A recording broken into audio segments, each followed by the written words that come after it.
What's up, guys? Blake here, MyDologyMotorsports.com. If you listen to the podcast, you'll know here lately I've gone a little dash cam crazy. So I went to Walmart the other day and they had a dash cam for like 30 bucks.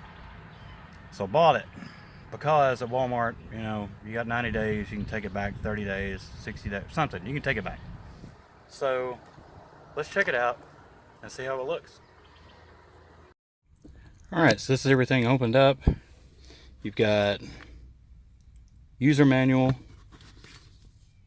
quick start guide, the big old long cable, and here's the button to make the dash cam save a clip. So I don't know if I'm going to stick that on today, but we'll definitely use it and see how it does. And you got the mount, and then the camera itself. Let's see. Power recording mode on this side with an AV out. The actual screen, I assume the dot here is a microphone. And then mode select and up and down on the other side. And I've already put the card in. It's the only thing. It's an 8 gigabyte card, but it'll hold up to a 32. But just for today's sake, we'll start with an 8 to make sure that, or just to test it and see how it does before I spend money on another card. Okay, we'll get everything mounted up and we'll go through the menus. Before I mounted it, I just wanted to plug it in to make sure it came on, and it's on.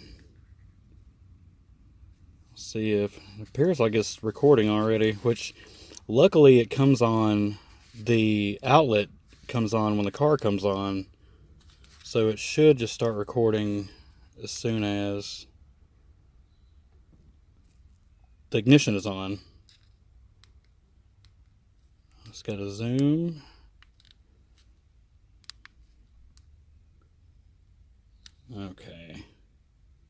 Okay, I'm gonna get it set up and then we'll check it out. All right, so I'm mounted up. We turn the key to on, and it should come on. Make sure I got it pushed in all the way. There we go.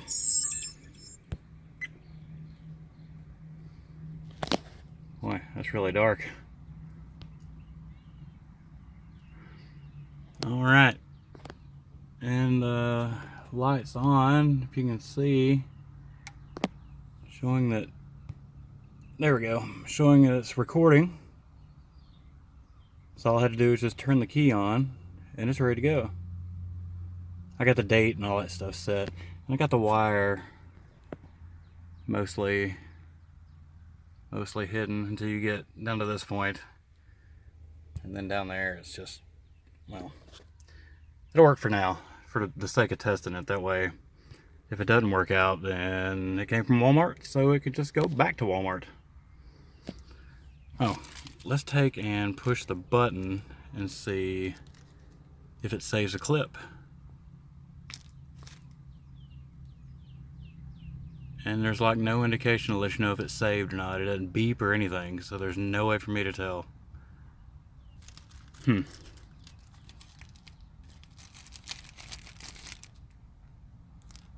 Okay, well, we'll check it later and see.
These are my final thoughts for the dash cam.